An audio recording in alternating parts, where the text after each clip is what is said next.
nag-post dito sa kalye na to? Kasi according to my sources, ang isa sa pinaka-sought after young models today ay May young model sa lugar na to? yes, kapatid. At siya ang bibigyan natin ng moment ko to? Yes.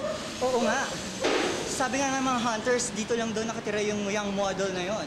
Rap model, TV commercial model, at saka print ad model. Wait lang, may nararamdaman ako malakas na energy dito.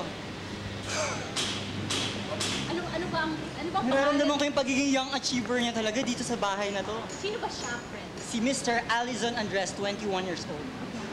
Rap model. At siyang talaga sumisikat na siya ngayon. Kaya ngayon, lulusubin na natin, bigyan na natin siya ng moment ko to! Ay, hello po. Magandang hapon po. Hello po. Nandiyan po ba si Mr. Alizon Andres? May nakita akong model sa loob, friend. Friend, huwag naman siya. Mukha nga siyang model, friend. Ikaw siya. Parang nakikita ko na siya sa mga biskuit na commercial, sa mga pain reliever na commercial, tsaka sa mga print ads and billboards. Game na? Friend? Kasi pawis na ako, friend. Stalker na talaga. Lusubin na natin. Go! Hello? Hello. Are you Mr. Alizon Andres? Yes. Ikaw ang bibigyan namin ng moment ko to! Moment ko to? Yes! Moment mo to. Oh, kasi hindi mo pwedeng moment ko to, diba? So we'd like to know you better para makilala ka ng mga young people na nanonood ng Boti TV. Oh, yeah, check.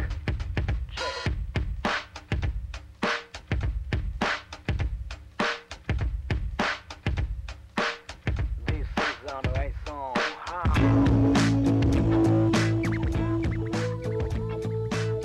Because we at Boti TV found out that you're one of the more sought-after young models today. We at Boti TV turn the spotlight on young people like you who is already starting to create a mark in society.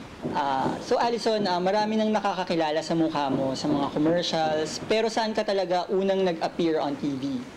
Sa isang popular na variety show. Tapos sumali ako doon for a contest, Mr. Pogi. So, yun, doon ako nag-start. Doon lahat nagsimula yung widen ng field sa showbiz or sa modeling. So, doon na lahat talaga nag-start. Si Incredible Hulk. Pina-hair art ko. Pero minsan ko lang siya gamitin pagka gimmick, ganyan. Gimmick times. Dito naman, yan, luto-luto. Na ako nagugus ng pinggan pagka tapos ko kumain. Aside, siya ay si Kim or Kim. cousin. So, Kamukha pa kami, magkamukha kami. Unang commercial ko, yung sa Pop Cola, yung kay Robin Padilla. So, medyo matagal na yun. Pero yun yung commercial muna. Commercial. Tapos, sumunod na yung print ad. Nagsunod-sunod na yun. Print ad, tas commercials, yun. You also do ramp modeling. Yes. Saan ka doon pinaka-enjoy? TV, commercial, print ad, mga shoot, or ramp modeling? Actually, lahat eh. Basta compose of modeling. Lahat yan kasi nag-e-enjoy talaga ako for some other reasons. Basta enjoy sila lahat. So, can you tell us about yung Century 2 na Great Pods competition? Nung nabalitaan ko yun, actually nasa office kami sa agency namin. Naglalaro lang ako ng computer. Tapos biglang parang sinabihan ako ng manager ko na gusto ko mag-try, Century 2 na, ganyan-ganyan. May go-see, may audition. Nakuha ko yung People's Choice Award kasi marami daw bumoto sa akin through internet, ganun. Internet votes. Yeah, internet votes, text votes, yun. So, yun, after that... Which is more fulfilling kasi. Yeah, sobra. Tuwan-tuwa ako nun kasi nagulat ako, ang dami ko palang boto. Hindi ko nga alam na, okay, sige, ang dami ko palang boto. So, how do you maintain the body that won you that competition? Do you have any special regimens that you do? I don't eat rice. So, hindi ka nag-rice? I don't eat rice. Your 2 cups per malakas na kumain. Tapos ano pa ba? So, aside from your cousin, sino pang kasama mo dito sa house? Family. Minsan, mga relatives din dito pupunta, kain-kain. Kasi kami, masyado kaming maraming gatherings. Dito, kwarto nila mami. So ano, parang close talaga yung family nyo. Oo, close talaga. Yun. Ito naman yung kwarto. Kwarto ko pinag-stayan. Ito, syempre, stay lang. Ano ba ba? Ooh, this is the room. Hmm. Holy grail ito. So you have how many brothers do you have? One brother. Nasa stage siya ngayon, kaya Okay. ako lang. So kuya mo siya. Kuya. Kuya. And you have a sister. Sister. Paano mo kinaya yun?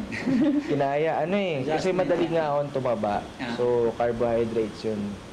Eh, sabi ng trainer ko sa gym, sabi, don't eat rice. If you're on a diet and maintain your body, don't eat rice. Pero, eat healthy food, syempre. Like fruits, tapos, damihan mo na lang sa gulay, lagi sa vegetables talaga. O, kwento mo naman, Alison, kung paano ka, yung schedule mo as a model, kung paano talaga yung buhay as a model. Pagka walang ramp or ano, kasi biglaan yung mga, kunwari, nag-VTR ako ng ganito, biglaan silang, kunwari, magte-text na lang sa'yo, approve ka for this, biglaan, kailangan lagi kang on the go. So parang may file na sila na pinapakita sa client. May file silang pinapakita, tapos text ka na lang pag na-approve ka sa ganito, so kailangan mo pumunta ka agad, kaya kailangan free ka that day or every time. Kasi mas maganda hawak mo yung oras mo in the modeling industry. So, kailangan itong tanungin.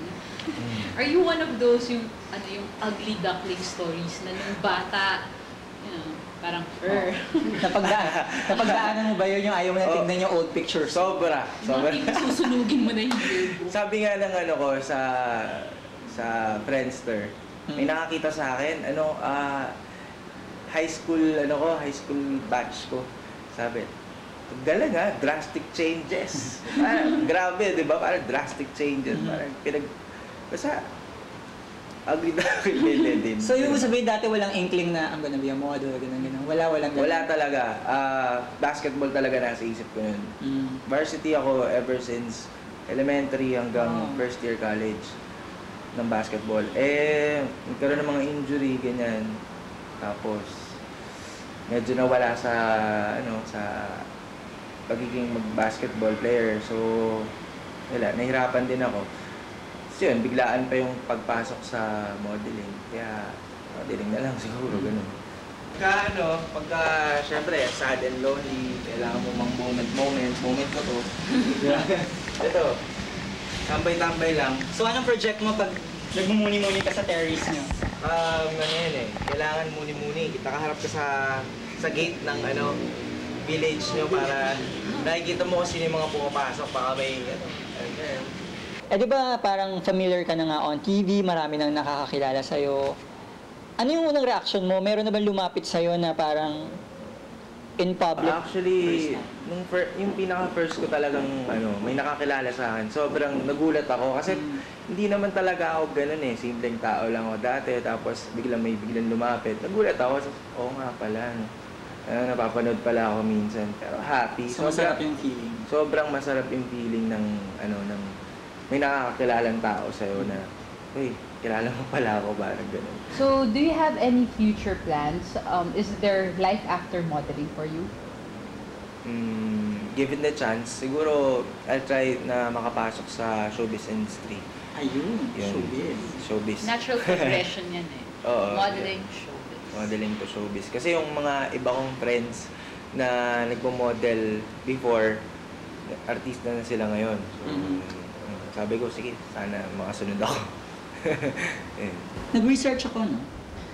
Tinignan ko sa Friendster. Research ko natin. Sabi sa shoutout mo, sa mismong Friendster mo, hard work beats talent because talent refuses to work hard. Medyo malalim siya. So, Medyo malalim. would you like to elaborate para sa mga may makuha Kasi sa tips, nag-start yan yung sa kuya ko. Kasi kuya ko, ever since nag-start ako sa modeling, mentor ko na siya. Like, yung best friend ko rin, pinsan ko, si Kim. Yan. Naging mentor ko na sila. naging mentor ko na, sa kanila ako nagpapatulong. Ano ba yung fashion statement? Ano ba yung dapat kong suotin? Ano ba yung ganito, ganyan. So yun, doon nang nag-start yun. Tapos sabi niya, yun nga, yung Century Tuna, nung nagpapaganda ako ng katawan, kailangan maganda katawan mo. Sabi niya sa akin, hard work beats talent. Because talent refuses to work hard. Doon pala nanggaling. Oo, doon nanggaling yun. And then, pumasok talaga sa isip ko na, nga pala, hard work beats talent. Parang, naisip ko na, yung iba, gwapo, pero sila yung talent. Nabanggit mo yung brother mo at saka yung cousin Kim mo na, hi. So, meron talaga mga tao nag-encourage sa'yo. Meron ka bang message for them? Baka gusto mo silang pasalamatan kasi for sure, isa sila sa rason kung paano mo na-achieve yung status mo ngayon sa modeling industry. First, I wanna thank my family and mostly, syempre, kay God kasi without Him, wala akong ganitong looks, diba? Tapos, my family, my cousin Kim, kay kuya na naging mentor ko talaga. Kaya lang, nasa stage siya ngayon. So, ano pa ba? Sa tita, tito, sobrang supportive talaga sila. Minsan,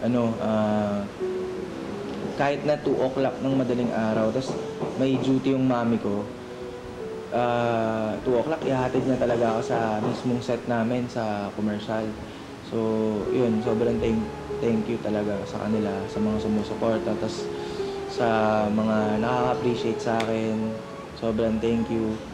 Syempre, sa mga nagkikritik sa akin, thank you rin. Kasi, yung critic na yun yung iniisip ko lagi na stepping stone ko para magbago, para to put myself na hindi na gawin yung mga ganong bagay. Basta ako, positive talaga yung isip ko eh. Kahit na may nagsasabi sa akin negative, maliit daw ako sa modeling, ganyan. It's okay. That's life, di ba? Can't please everybody. So, thank you sa lahat ng sumusuporta. Can you give an advice dun sa mga young people na gusto din maging model? Advice ko, syempre, sa mga gusto maging model someday, ingatan nyo yung sarili nyo. Siyempre, unang-una sa lahat, stay out of drugs kasi yun yung sisira talaga sa inyo. Be sports-minded. Siyempre, sports, kailangan maganda katawan mo. Tapos, learn to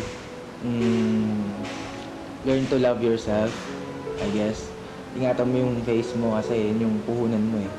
And just love what you're doing. Love your craft. Love acting. Yan. Kasi dyan ka kukuha ng lakas. So thank you very much, Allison. You really are a model inside and out. Aside from being a good model, you're also a good person. As you've heard naman from his advice, diba? Don't do drugs. Okay. So Sam? So katulad nga ng mga sinabi kanina ni Allison, di ba? Malamang natutunan ng mga televiewers natin, mga kabataan dyan na sa modeling industry, hindi lang kailangan looks ang kailangan, hindi lang kailangan tangkad. Kailangan gusto mo yung ginagawa mo at saka maganda yung attitude mo sa trabaho mo. Kasi yun yung panlaban mo, yun yung weapon mo kumbaga para talaga ma-achieve yung goals mo. So, I'm Cess. And I am Sam. And this is... Moment ko to. Yan yung favorite kong shower CR. Kasi maganda. Mayaman. Pagmayaman. Higit nga kami dito eh. Kaya... Ay, ganda oh. Yan, tabo lang gamit ko eh. So, ngayon ko lang tinanggal yung flat na. Wala sa planeta mo, no? Sorry. Ayun. Ano pa ba? Sa may taas, nakalock. Wala kasi meron sa rooftop, meron eh. Kaya, dun yung mga stories ko. Yung rooftop na. Kaya, ganun lang tayo. Kasi nakalock.